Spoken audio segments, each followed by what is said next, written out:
I don't want to sit and sound like a boring old fart that, I drink my claret after 25 years. I don't think it's interesting for people anymore. This got 95 points by him or by her, or mostly him in that sense.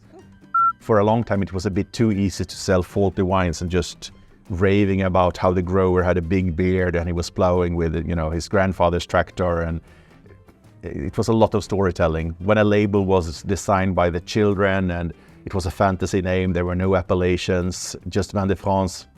Come on, it's a bit silly too. The person making the wine in Bordeaux is too distant from the person drinking the wine or selling the wine. From one perspective, there's a certain arrogance from the producer. They took everything for granted, everything was easy, now it's not. Then on the other hand, I have to say that Bordeaux, you have a lot of vignerons there, just like in the Languedoc or the Jura, family estates doing very fun stuff, very funky stuff, selling the wines themselves, going to markets, and we still have value for money in Bordeaux as well. Hi everybody, this is Agnes from No Sediment, and welcome to No Sediment Wine Podcast. Today my guest is ASI Best Sommelier of the World 2007, food lover, wine lover, Andreas Larsson. Hi, how are you? I'm great, how are you? I'm good. I'm sorry, I think I mispronounced your surname. This is Latvian thing. We add S at the every name. Andreas Larsson. Andreas. That's correct, yes. Okay.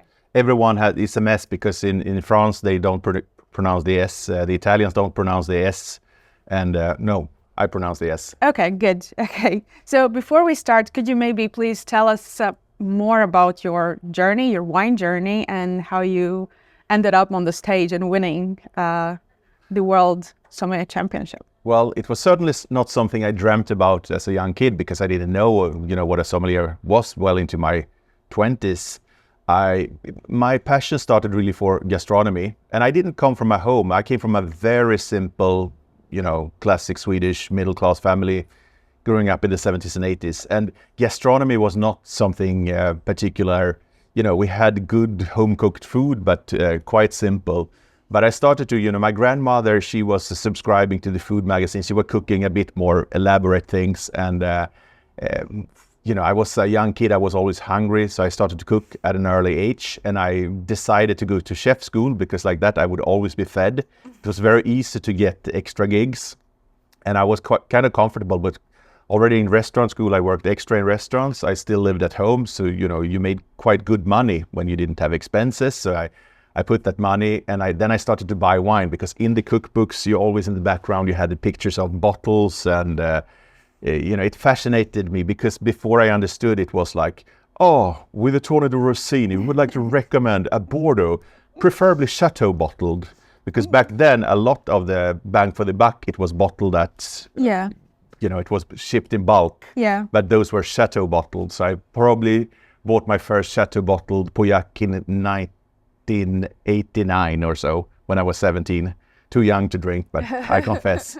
And since then, the 90s, I worked as a chef. I worked in the kitchen, but I wasn't really ambitious about it because my big passion was actually music, and I wanted to focus more on that. So I actually considered the job being just a job. And when I came to that conclusion, I said, either you do something well or you quit. So I quit and I took my sabbatical at the end of the 90s and I started sommelier school because by then my passion for wine had grown. And I started sommelier education. I never thought I would work as a sommelier because, but anyway, I did that and then that kind of changed my world. We had wonderful teachers. We had great opportunities of tasting the great wines of the world. And I was fascinated and I graduated with good results. And then Jonas Röjeman, who was one of my teachers, he's a fellow master of wine. Today, he was the competing sommelier of that era, and he was also the cellar master of a wine cellar in Stockholm, Grapp, which is a private members club. We don't have a lot of private member clubs like they do in the UK, but this is actually for people living in an apartment in the center of the city. They don't have a real cellar, so you can store your wine there, and you also have your members club room where you can enjoy your great wines. So he threw me in there, And every night I found myself decanting Latour and Lafite and Sassicaia and, drinking. I mean, it's unbelievable. Young people today don't really see wines on that. Every night I was tasting the great wines of the world. And of course, being a sommelier is not only about drinking these pinnacle wines, but it was a very good lesson. He loved blind tasting. He loved competing. He loved testing me. And then I continued my journey, starting to work in wine bars. Then, to work seriously with wine, you have to do it in a restaurant setting, I think, because, with food, it's easier to sell great wine. But that was also the era, the early 2000s, when we had the first pure wine bars, where we had, 5 grower champagnes by the glass. 25 years ago, that was kind of the really cool thing.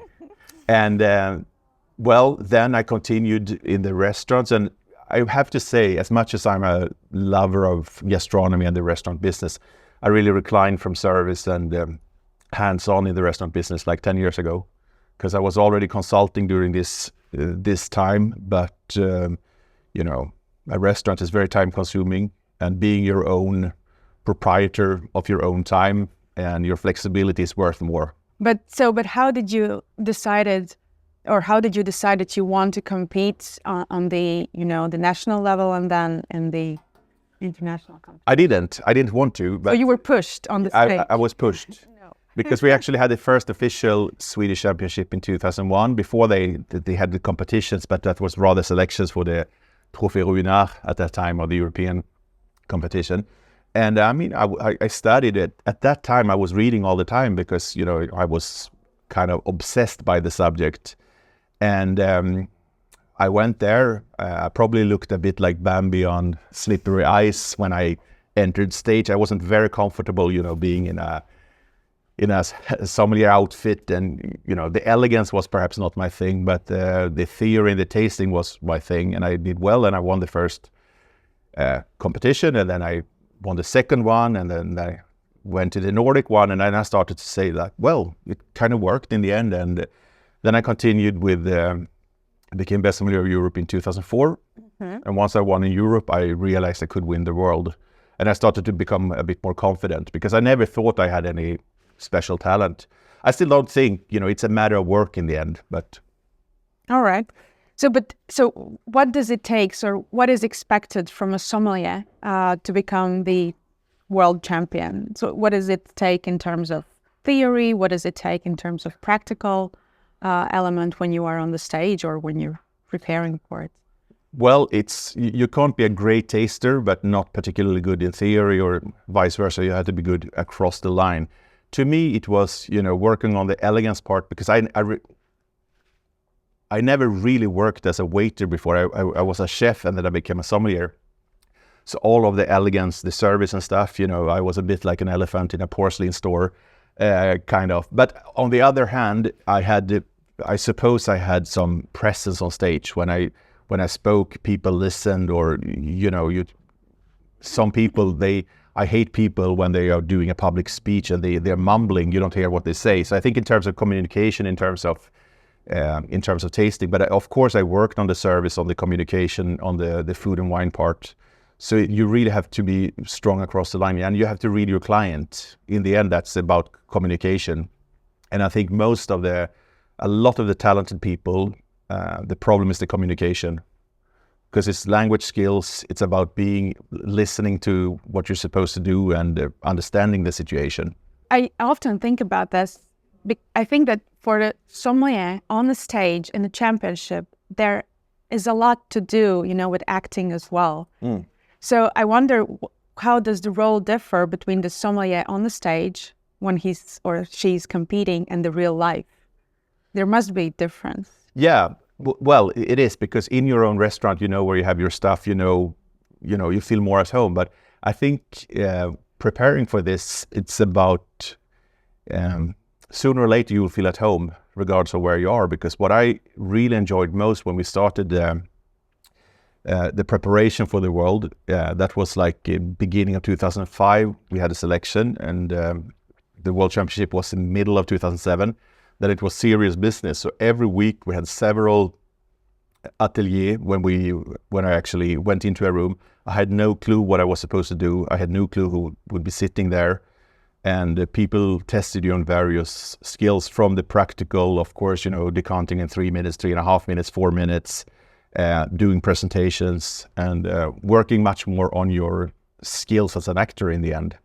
Because since then, I'm never afraid to go on stage and I can speak about whatever subject in whatever language, sort of. So I grew with that, actually, and because I was always more of the introverted type before.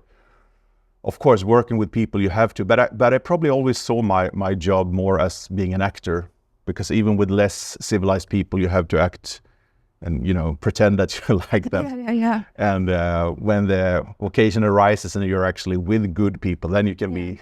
Yeah, that's a really good thing, because I actually have written here, like, what role does the acting skills play in this part? And you mentioned yourself that, like, really important. Yeah, and when, if you go to a top restaurant and you have a maître d' who's, oh, we're so happy to see you here, he might be very happy to see you there, but he might not. But at least he's pretending he's so happy to see you there. And I think particularly today in the US, in the service industry, they are so polished. It used to be a blue-collar business. Now it's a white-collar business. You look at the education of the people in the restaurant and the front of house. They are so polished in, making the guest feel comfortable. The restaurants, they have this, what do you call them? The mood manager and stuff like that. So that has really developed over the years. It's interesting. I never knew that they have mood manager. Yeah, sure. What does that do? Well, that's basically someone going around checking that everyone has a good time. And, if you're stressed, you have your station, you have to do this, you don't really have the time, but just going around and, hey, folks, how are we doing? Is everything good? Anything we can do for you? Well, I think sometimes, particularly in the US, it's a bit too much of, I don't go to restaurants to be friends with the waiters. Yeah. No, I thought that sometimes it could be also maybe too much. I guess you also have to. A bit pushy, yeah. Yeah. But at the same time, if I have to choose between that or the old school French stiff service, I would choose the former. Yeah, okay. So have you seen great somms on the floor, but they are struggling in the competition, and then vice versa? Like, they're doing so good on the floor, people love them, there is knowledge, there is service, but once they're on the stage, they panic or whatever, and then differently, like, there's not good people on the floor, and then they come on the stage and they are good actors. Yeah, and I think that's so much about preparation, because it's I would say that 80% of, I would say in all international competitions, I would say 1/3, they're not good, or they're not on the level. They're young, or they're new in the business, they come from places where the sommelier is relatively new. 1/3, they're like good, and 1/3, they're in the top. And out of that 1/3, maybe, I would suppose for the next World Championship, you probably have 10 candidates that could all win. That would be at the top level.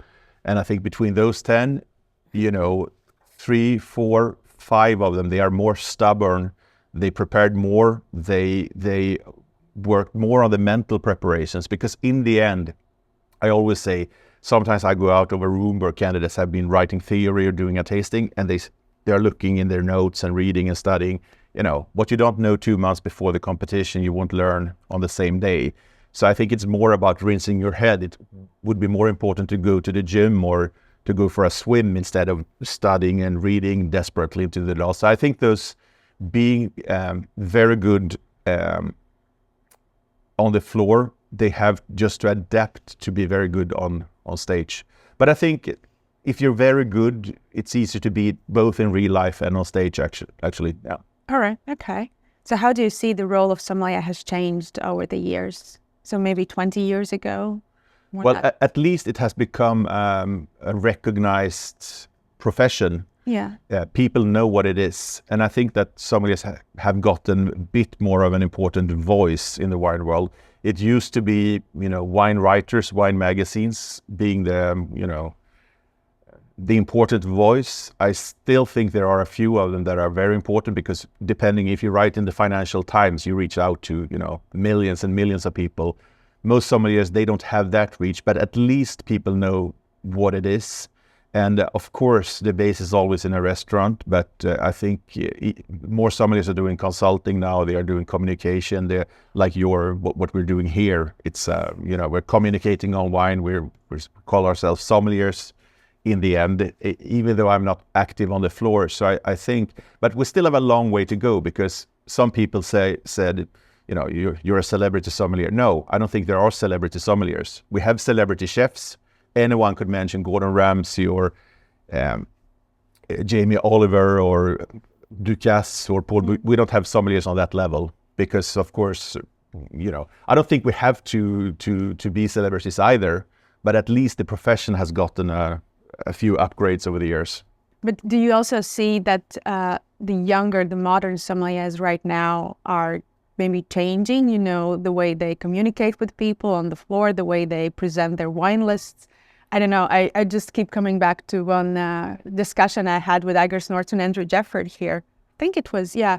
And we discussed Bordeaux, that like the younger sommeliers are refusing to include Bordeaux in their wine list. They're being more feisty and punchy and kind of expressing their own opinions. And I think they're allowed to do whatever they want, because that's the fault of Bordeaux, because, I understand it. On the other hand, when I started, roughly 25 years ago, a pillar of any serious wine list would be 25-30% would be Bordeaux, and then you would have some Tuscany, some Spain, some California. And I think in many ways it's a positive thing, because if you look at French wines other than Bordeaux and Burgundy, we've seen better wines from the Loire. Serious wines from the Languedoc 25 years ago. There weren't many of them. Yeah. Jura, Savoie came on very strongly. And if someone would have told me around that time that the top restaurants of Sweden or Stockholm, for instance, would have more Jura than Bordeaux in the wine list, I would call them seriously mentally unstable. But in the end, these producers are coming once or twice a year to the importer. They are doing tastings. They are going to the restaurants. They are meeting the people. No one from Bordeaux is coming to see the restaurateurs or the clients. There might be a marketing manager, and but the person making the wine in Bordeaux is too distant from the person drinking the wine or selling the wine. And I'm an avid Bordeaux lover. I'm probably one of the last generation still, for various reasons, because I spend a lot of my time there, because my associate is in Bordeaux and so forth. But I think that's just a valid response from the market. Okay. If young people don't want your wine, you don't want them as customers. So we might kind of swoop away from the road I had imagined for us. But so you said that you are regularly traveling to Bordeaux. Have you spoken with them, about these issues? What are their view? No, but they were comfortable for all the years, because they produced good wine, or very good, great wine.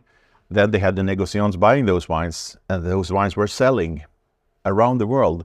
So they never thought of today. The situation is very different. Everyone is like, we need to sell wine. We have a lot in stock.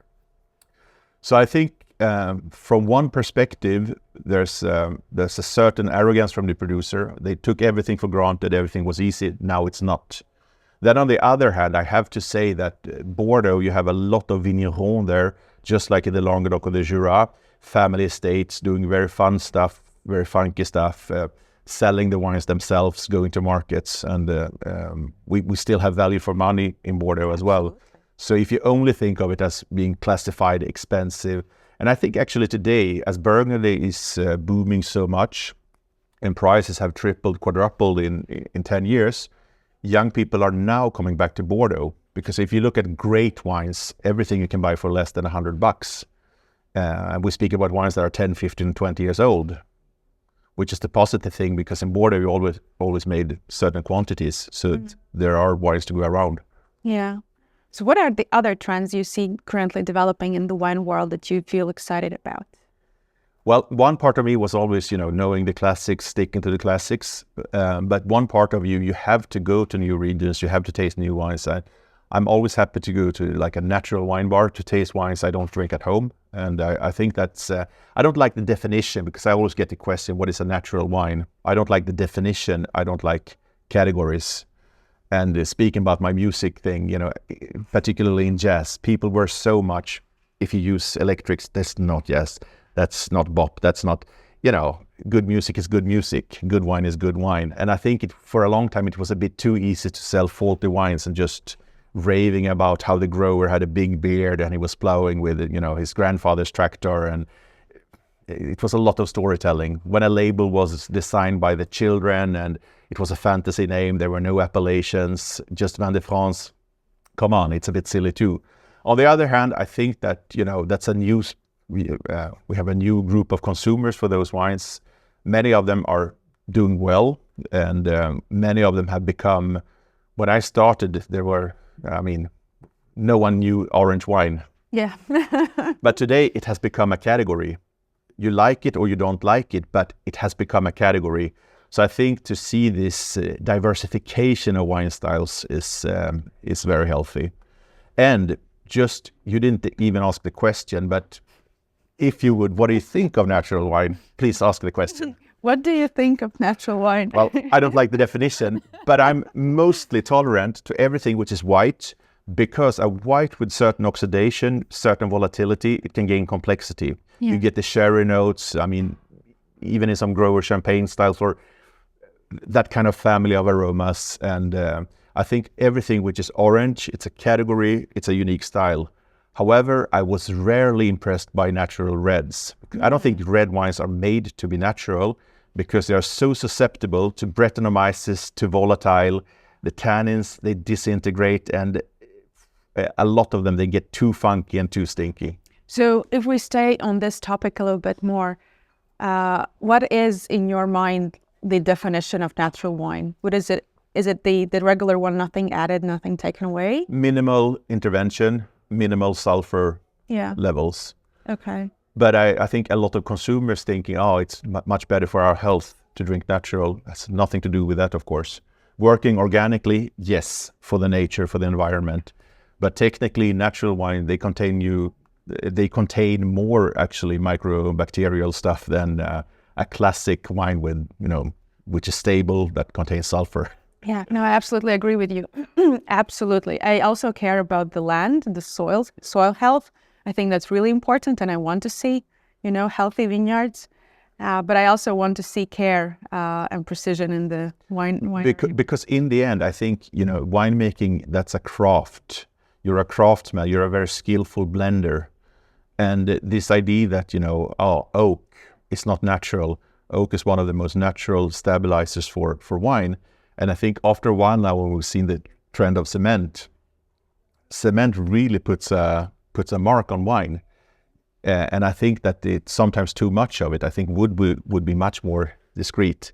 And when it comes to blending, some people, why do you blend different parcels? Why don't you bottle separate like we do in Burgundy? No, we're in Burgundy. There's just not one truth out there. And I think that the craft of making a decision when to harvest, how to blend, how to age, tasting your wine, not just forgetting it for a year in whatever vessel, but tasting it and making a decision. Now we're blending it, now we're bottling it. That's about craft, actually. And to forget that is like undermining your own profession, because nature doesn't make wine in the end. Yeah, it doesn't. That's true. But also the blending, when you go to some of the small producers, they simply cannot not blend, because they have, few lines here and few there, and then you would... Of course, if we look at Riesling, if you look at, most of Piedmont, if we look at, you work with one variety, that's just part of it. But when we go to if we go to all Mediterranean climates, more or less everything is blended. If we look at Atlantic climates, if we look at the Bordeaux variety family, you basically have to blend because of how the grapes are constituted, because of course the variations in your soils and your terroir, and I'm very impressed by, I'm very intrigued by the actual blending. Because again, when we come to this, younger, older sommeliers, the grower champagne thing, I think it's a very positive thing, and it's a natural evolution of what's going on there. But I still say, if people would ask me, what's your favorite champagne, I would probably say Cru Grand Cuvée, because to me, that's the pinnacle of the skillful blending, taking your vintages, taking your varieties, your terroirs, creating something which is superbly sophisticated. it can be very interesting, a pure Pinot Meunier from the south, barrel aged, no dosage. I think a lot of those more extreme cuvées, they are not elegant, they are not particularly, they can be good, they can be fun in all ways, but once you get, again, I'm a defender. I started to work with, where we had Celos and L'Armandais, Barnier by the glass and, that generation. But if you give me a glass of Charles Heidsieck, or you give me a glass of, and you have the elegance, you have the depth, you have the complexity, so I'm not against growers, I'm not against houses. And I think younger people now are, I was recently in a wine bar yesterday, only grower champagne, no houses. Which one was that? Around the corner. Yeah. Well, I do love, for me, for champagne as well, I do love houses and I do love growers. Yeah. They both make amazing champagnes. As long as the champagne is good. Yeah. And I understand, the evolution of the growers at that time, because a lot of the houses, they were quite diluted cuvées, a lot of dosage, kind of hollow, uninspired champagnes. So I think that when the growers started to produce better, more interesting stuff, the houses really needed to keep up with them. Yeah. So I think that's true. Positive evolution. Absolutely. So we touched on natural wine movement. Which of these, or maybe some other trends we didn't mention before, you think would not age well over the next decades? I don't know, new regions, new grape varieties, new wine styles emerging. Well, I was never particularly good at predicting the future. Okay. Because it's very much, in the end, we'll see, when things are losing popularity or not. I think, speaking about aging, again, a lot of the wines today, I grew up in a time when wines got better in terms they got richer, they got riper. And then we got this anti-movement of having lighter wines. And sometimes I can't really understand that, because today people can say, oh, it's so light, it's so fresh, it's only 11.5. Okay, if you grew up with pushed wines that were all 15, heavy on the oak, I understand it's a natural evolution that you back off a little bit. But today I think the trend of making that wines have to be light, I don't fully understand it. Okay. And I'm tolerant to the sense that a white wine, if you think of aperitif, I can be more tolerant. But red wines, I still like wines with structure, with flavor, that can age. Yeah. Because to me, one of the magical things with wine is actually that's something you can age. Mm-hmm. And I don't want to sit and sound like a boring old fart that, I drink my claret after 25 years. I think, you buy a 6-pack of something, I drink it today, I drink one in 6 months, then I forget one for 3 years, and you see how it moves. All right. You shortly touched upon this issue when we spoke before, but do you think that wine critics and sommeliers might be losing influence to the influencers and wine apps? No.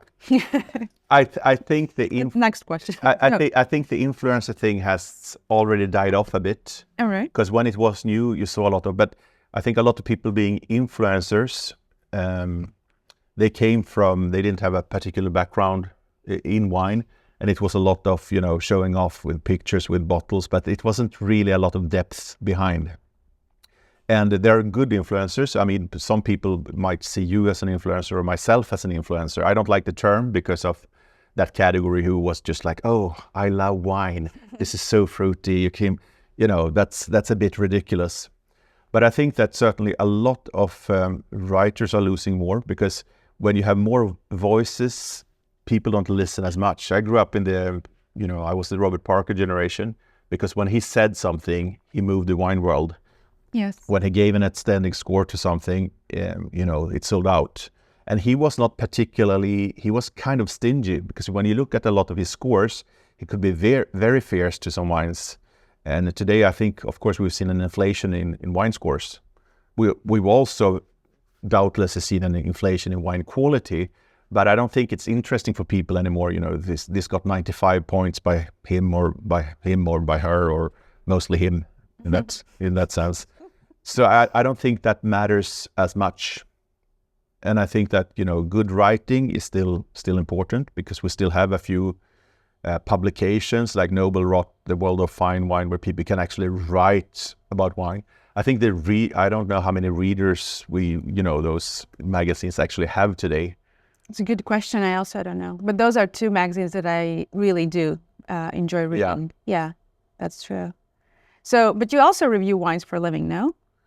I do actually. Yeah. It was always one of my pillars of what I do, and this was always based on blind tasting, because to me, one of the most intriguing things with wine was the blind taste, and now I actually don't communicate so much on the blind tasting because no one cared in the end. When you blind taste, wine tends to get lower scores, and producers and consumers alike are interested in higher scores. But I still do that on a regular basis because, I like to go to regions. I like to have wines sent so I can, but I still like to assess them in the same place, in the same glasses, and preferably blind. So one part of me is, quite early on, after the Sommelier after the World Championship, I thought of, going the wine critic way. But in the end, I realized that I would just spend too much time in front of the computer, because if you have to write all the times with the deadlines, I didn't really see that, it wasn't really my future. So I didn't go that way. But you said that you only taste blind. What are the drawbacks of blind tasting? Like I can imagine you can get some enemies as well. Like you take these, some famous names, you taste them blind. Through blind tasting, you maybe do not rate them as highly. No. No? Of course, those are some of them. And as I say, I don't really communicate on the blind thing anymore, even if most of the wines I taste it. But then the great wines, you can't blind taste them. You go to, the only, I think, major magazine doing blind tasting is the Wine Spectator. But I still don't think that the first growers of Bordeaux or Sassicaia or wines on that level will ship wines for those tasting. They don't. They can only lose. Not even. Yeah, exactly. Yeah. So you really have to taste at the chateau with the owner or with the winemaker. But I think it's a very good thing, if you taste a bunch of, most of what I taste, those are actually wines that are consumer friendly. And if you taste whatever wine which costs 10 euros or 12 euros, 15 euros, depending on the markets, that gets good scores, it's a good indication of the quality of the producer and everything. Do you use 100 points? 100 points yes. Scale? Yeah. I was always against points, but in the end, it's again, it's a craft. You're a craftsman. You can't be an artist and change the wine world with your poetry. So you kind of have to adapt giving scores and doing tasting notes and all of that. But I had some great experience actually with when you do blind tasting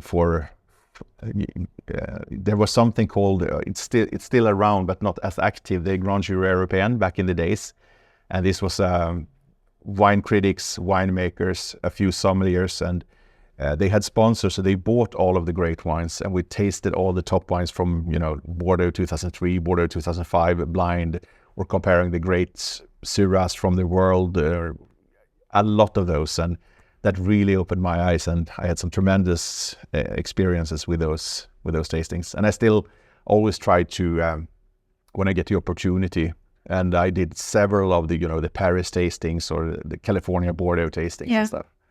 Do you want to share some of the most exciting revelations, maybe? Or well, I mentioned the Syrah tasting. We had the best Syrahs from the world, which was mainly then Rhone. We had California. There were a few Italians, a few Spanish, but we also had Swiss ones. Top 3 out of 5, Switzerland. Really? Yeah. Syrah? Yeah. Wow. It was a top cuvée from Simon May, and it was, I don't recall the exact wines, but that was truly, to me, a wonderful experience. I remember Bordeaux, which is still one of my favorite wines ever. When we tasted Bordeaux 2003, Pontet Canet 03, to me, that was the perfect wine. Okay. That was the first time I put 100 points to a wine blind, because it had everything, and it surpassed some of the first growths, and, Lafite came way lower or whatever. And I'm not saying it's an absolute truth just because I thought so, but to me, and I'm very happy because tasting this wine today, coming back to it, it's still something extraordinary. Yeah. All right. So, but 100 points, perfect wine. What are the drawbacks of the 100-point system? For example, for me, I always thought no one uses the 50, like below 50. You just, if it's faulty, you just, put whatever. And then why do we need to have 100 points? Maybe then it's better to use 50-point system, or I don't know, 20 or 10, if you do not use the whole range of it. Yeah, well, I fully agree. And I think very few people, I think Rickard Julin, in terms of champagne, he's starting, sometimes it's 65 points. I would say most consumers wouldn't understand. He has probably a small group of people that are, agreeing with him that, okay, this is just 82 points, which would be good for a standard cuvée, but most wouldn't understand. So I agree that we've seen an inflation in it, and, 85, that's drinkable, and then it goes up from there. So I'm not saying it's perfect in any way, but I just try to adapt to, what most people would understand. But it's by no way a perfect system. We could do 3, Guide Michelin, 1 or 2 or 3 stars. There's if you have, that's a very small scale. Yeah, it's very, and I think that everyone that used to complain about the 100 points, a lot of the British media, it was 20-point score. 16.5, 17, 17.5, but most of them, they changed because 100 is more, I think, globally more accepted now as a system. But I actually once wrote, it's my chronicle in a Swedish magazine. It was an April Fool's joke, and I said, well, we're now considering how wines have become increasingly better with time and so forth. We are now expanding our scale to 105 points. Join us for this exclusive tasting. We will taste 102 points Harlan Estate and 103 points Chateau Latour 05. And people were writing, we'd like to come to this tasting. This is exquisite. This is amazing. Seriously, oh nice. They did. But in one way, I think I wasn't really wrong, because we should but everything gets better, we should be able to expand. And no one wants to expand downwards. Yeah, of course. I actually do sometimes receive criticism from my viewers that I do inflate the scores. Yeah. And then I think about it, I reflect of what I've done, or is it correct or not? But then I look at the wines that I taste. They are truly great. I usually don't taste, large retail store, chain wines. And also I think that wines have gotten so much better in general. So what are your thoughts on it? They have gotten so much better. And I still think it's only, it's very rare to taste something which is faulty. Either it's corked. Sometimes in a classic regions, you might have something which is marked by, you have some Brettanomyces in the wine, so they're a bit funky or old-fashioned, or they've been aged in old oak. Or if they're like mass-produced, I would say like something which is awful. In Europe, we're so spoiled with, affordable wines from, in all price ranges. You look at Spain, Portugal, southern France, what we can get for, less than 10 euros. Entry-level wine, California, it really doesn't exist. Then you have these millions and millions of liters of, it's like soda. So they can be really bad just because they are so simple. Yeah. Technically, they're correct, they're clean, but, it gets more... Yeah. So I think those are the only categories where wines are actually faulty. Then something can be boring. I suppose if we would taste 50 Chablis today, half of them we wouldn't think they do their job. They have their austerity, the freshness, the purity, but they're not necessarily fun wines or interesting or expressive wines. Yeah, uneventful, I think. Uneventful, yeah. So what are the biggest struggles when you are evaluating the wines? For you, when you taste, is it the blind tasting? I don't know. Is it expressing them, or no? You have no struggle? No. But the struggle is I can't really taste seriously in an environment I don't feel at home in. So I like to be isolated. I like to have my headphones. I like to have my music, and I like the wines to be, arranged on the table, and then I can just sit alone, tasting. And it's normally it comes. When you taste a lot of wine, you have to put words to everything. And if you taste, for instance, the Primeurs in Bordeaux, I'm not really doing it this year.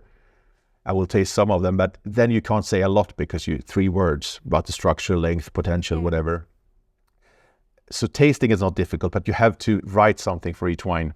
You don't want to be too stingy, because I've seen some great wines being reviewed by some people, and they just say, interesting aromas of coffee, cinnamon, and dark fruit, great finish. 95 points. I think a wine of that pedigree, you have to speak a bit more about it. At the same time, a very simple entry level, fresh, crisp. You can't really create great poetry with that. Yeah, there's nothing much to talk about. So it's probably, you have to find something valid to say about each and every wine. I think champagne is the most difficult category to taste because of the acidity, because of the bubbles, and intellectual as well.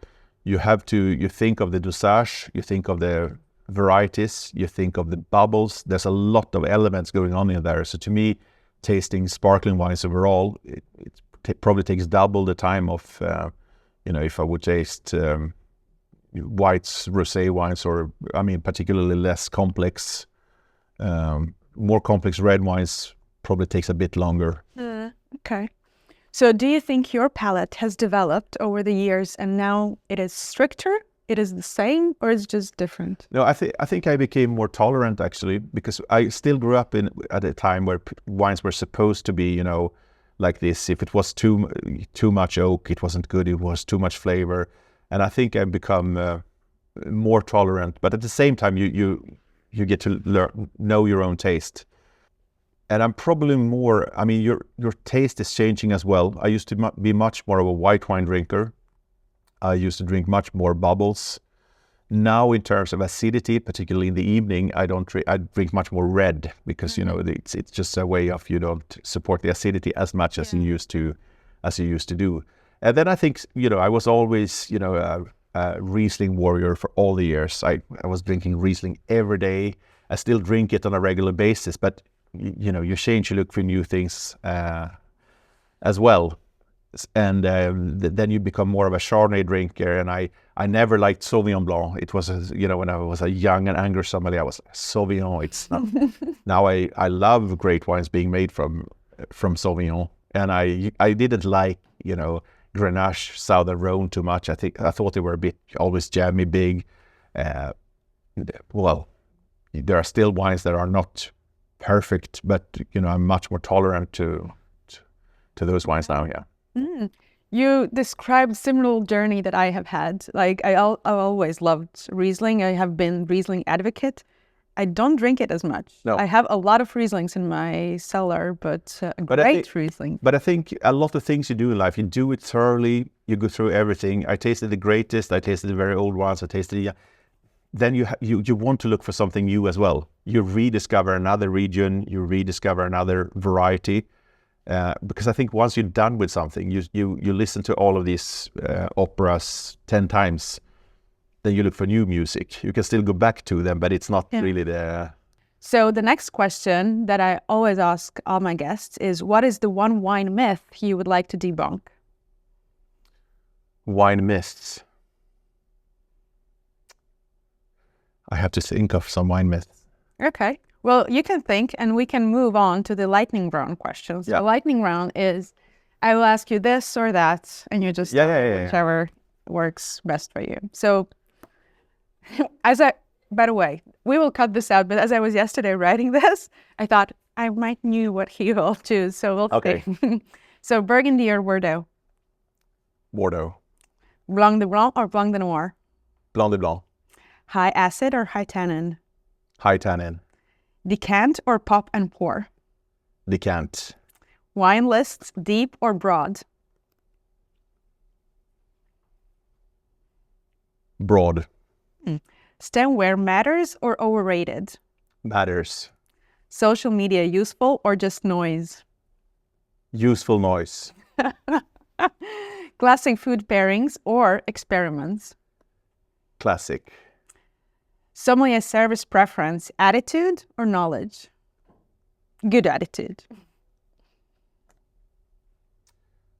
Attitude. And prestige regions or emerging regions? Well, you kind of have to deal with both of them. But when it comes to what I have in my cellar and my great experience is still prestige regions. Okay. And one which came up to me while we were talking, breadth or pure precision? Pure precision. Okay, so now breadth for you. It's an interesting discussion because some people still prefer it. Yeah, if you taste something from the 80s, you will have a dash of breadth in there. Yeah. I don't. Yeah, all right. So do you have a myth, or should we move to the... But what are a few myths? I I don't know. Put like a spoon in the champagne bottle and it will hold. Jean-Pierre Durand from Ade Vini, he told me, or told us, he said, it is a myth that, wine needs to struggle to make great wine. Yeah. Yeah. It can be good. Yeah. I just said that I like wines to be aged, but some wines I prefer them when they're younger. Yeah. Let me ask you this. Regarding the wine aging or wine cellaring, is it the winemaking that has changed so that we can drink these wines young nowadays? Or is it our philosophy that we understand that, great wine can be great at an early age as well? It's first and foremost winemaking. It's not, people have been saying for many years, we taste global warming now because the wines are bigger, they're broader. I mean, I don't deny that we have certain issues in this period we're in now, but if we study history, since the Romans, Earth has been getting cooler.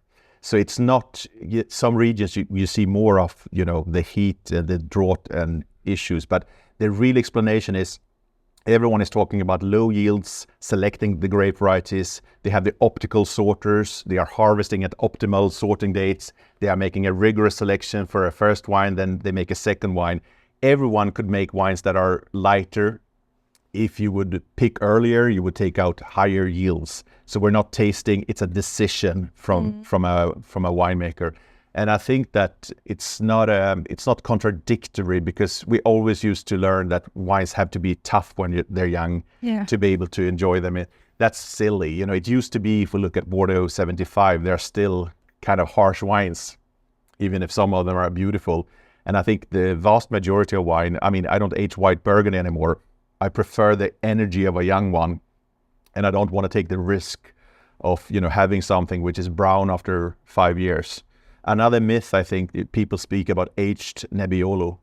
You're supposed to love Nebbiolos from the 60s and 70s. Most of them, I didn't like them. I had a few beautiful, but I think top Nebbiolo, Barolo, Barbaresco, 10, 15 years, you have gained some, the truffle, the earth, the complexity, but you still have fruit there. Oh, absolutely. This was something that we needed to discuss, because I've noticed in your social media your opinions about Nebbiolo, which is one of my favorite grape varieties. But okay, that's good, and I think it makes sense. Yeah, that's absolutely true. So the very last question, and at the end of our conversation, is a question from a previous guest, and that is from Christopher Burr, Master of Wine.